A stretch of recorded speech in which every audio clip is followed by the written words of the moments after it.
මං කියවන්නේ එමිලි පොත් කට්ටලේ 3 වෙනි පොත. ඒක හරිම ලස්සනයි අක්කේ. මොකක්ද ඔයා කියවන පොත? මං කියවන්නේ ඈන් පොත් කට්ටලේ 5 වෙනි පොත. ඒකත් හරිම ලස්සනයි අක්කේ. යාළුවනේ, යාළුවා මේ දවස්වල මොන පොතද කියවන්නේ? අපි වගේම අපේ යාළුවා අනිවාර්යයෙන්ම පොත් කියනවා ඇති අක්කේ. නංගි දන්නවද පොත් කියවීමේ තියෙන වැදගත්කම? කියවීම මිනිසා සම්පූර්ණ කරයි කියලා ආප්තෝපදේශයකුත් තියෙනවා. ඉතින් අපි පොත් කියවුවාම ලෝකේ තියෙන තොරතුරු, එක සිද්ධි ඒ විතරක් නෙවෙයි. ලස්සන තැන්, අරුම පුදුම කතන්දර ඒ විතරද අපිට හොඳ දැනුමකුත් ලැබෙනවා. ඒක නම් ඇත්ත තමයි අක්කේ. මම මේ කියවන එමිලි පොතේ හරිම ලස්සන තැන් තියෙන. හරිම ලස්සන කතන්දරයක් තමයි තියෙන්නේ. කියවන්න ආස හිතෙනවා අක්කේ. හරි.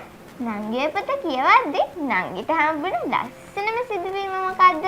ලස්සනම කොටස මොකද්ද? ලස්සනම තැන තමයි අක්කේ. ඔන්න එමිලි කවුරුව ගාවට වෙලා කවියක් ගොත ඉන්නකොට එලිසබෙත් මහම්මා යාට අඬ ගහනවා.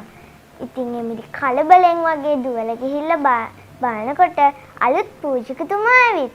ඉතින් එමිලි තේ පෝච්චිය අරගෙන කියවුව මෙහෙම. මම ඔබේ ජොන්සනය පුරවන්නද කෝප මහත්මයා කියලා. හරිනම් එයා කියන්න ඕනි මම ඔබේ කෝපය පුරවන්නද ජොන්සන් මහත්මයා කියලා. ඉතින් එමිලි කලබලෙන් ඒක කියවුවේ. ඒක නිසා එයාට අනිත් පැත්ත ගිහිල්ලා කියවුණා. ඒක තමයි අක්කේ මම මේ කතාවේ කැමති ලස්සනම hina යන කොටස. නංගි දන්නවද එමිලි පොත ලියලා තියෙන්නේ කවුද කියලා? එමිලි පොත ලියලා තියෙන්නේ ලුසි මඩ් මොන්ටගෝමරි කියන කතුවරිය. එතකොට ඒක සිංහලට පරිවර්තනය කරලා තියෙන්නේ මානෙල් ජයන්ති ගුණසේකර කියන නැද්ද? අක්කේ ඔයා ඔකේ කියවන්න කැමති කොටස මොකද්ද? මම කැමතිම කොටස තමයි ඈන් සහ ඩයන අබේ හෙළිය වෙන තැනට.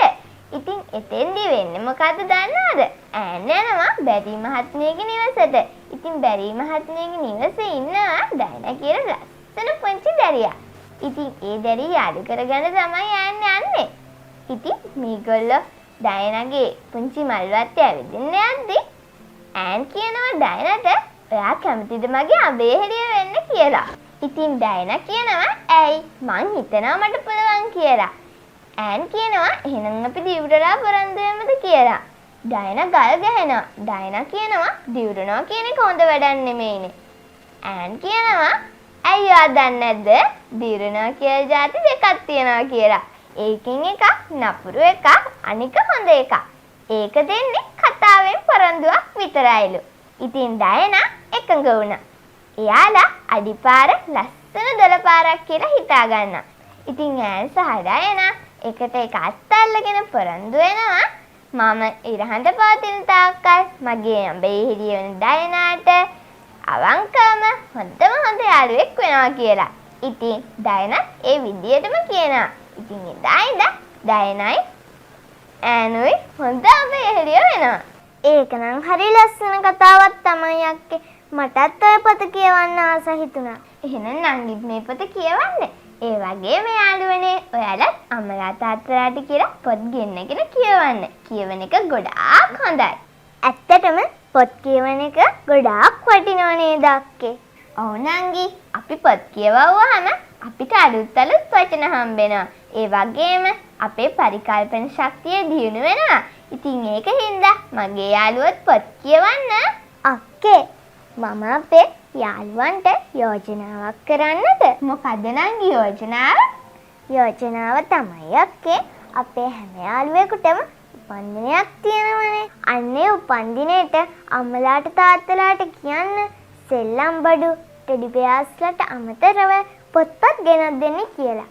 අන්න එතකොට යාළුවන්ට අපිට වගේම ලස්සන පොත්පත් කියවන්න පුළුවන් වෙයි. ඒක නම් හොඳ යෝජනාවක් නංගි. ඒ විතරක්ද? එහෙම ගෙනත් දෙන පොත්පත් අපි අපේ S2 වගේ රකින්න ඕනේ. අපිට ඉස්කෝලෙන් දෙන පෙරපොතෙත් ඒ කවිය තියෙනවනේ. පොත් අපේ නෙත්තගේ නෙත් රකින්න විරසිනේ. දැනුම දෙන අපේ පොත් රැකගනිමු සතුටුනේ. එහෙම නේද නංගි? අපි අපේ S2 වගේ පොත් රකින්න ඕනේ නේද? ඔව්. අනිවාර්යයෙන්ම අපි අපේ පොත්පත් ටික රැක ගන්න ඕනේ. එහෙම රැකගෙන කියවන්න. අපේ යාළුවන්ටත් ලස්සන අලුත් පොත්පත් ටිකක් දෙමු දාක්කේ. ඒක හොඳ අදහසක්. අපි අපේ යාළුවන්ට ලස්සන අලුත් පොත් ටිකක් දෙමු. හැබැයි යාළුවෝ මෙන්න මේ දේ කරන්න ඕනේ. මොකක්ද අක්කේ? යාළුවෝ මේ ළඟදී කියව පොතක ලස්සන කොටසක් කමෙන්ට් එකක් විදිහට දාන්න. ඒ කමෙන්ට් අතරින් ලස්සනම කමෙන්ට් 3ක් අපි තෝරගන්නවා. එහෙම තෝරගන්න ලස්සනම කමෙන්ට්ස් 3ට රුපියල් 2500ක් වටිනා පොත් 5 බැගින් අඩංගු පොත් කට්ටල 3ක් අපි ත්‍යාග කරනවා. එහෙම ත්‍යාග කරන පොත් කට්ටල 3 යාළුවන් කැමති එකක් තෝරගන්නත් පුළුවන්. ඒ කොහොමද අක්කේ? එහෙම තෝරගන්න පුළුවන් වෙන්නේ? යාළුවෝ කමෙන්ට් එක දාද්දි මේ පේන පොත් කට්ටල 3 කැමති පොත් කට්ටලයා කමෙන්ට් එකටම දාන්න. එතකොට යාළුවෝ දිනුවත් යාළුවන්ට හම්බෙන්නේ ඒ පොත් කට්ටලේම තමයි. නංගි, එහෙම හොඳයි නේද? ඒක හොඳයි අක්කේ. එහෙනම් යාළුවනේ දැන් අපි යන්නයි සූදානම. යාළුවන්ට හිතනවා නම් මේ වීඩියෝ එක තවත් යාළුවෙකුට නරඹන්න සුදුසුයි කියලා මේ වීඩියෝ එක ෂෙයා කරන්න. ඒ වගේම ලයික් කරන්න, කමෙන්ට් කරන්න. මාව තාම සබ්ස්ක්‍රයිබ් කරලා නැත්නම් දැන්ම සබ්ස්ක්‍රයිබ් කරන්න. එහෙනම් යාළුවෝ අපි වගේම විවේකයක් ලැබෙන හැම වෙලාවෙම කියවන්න.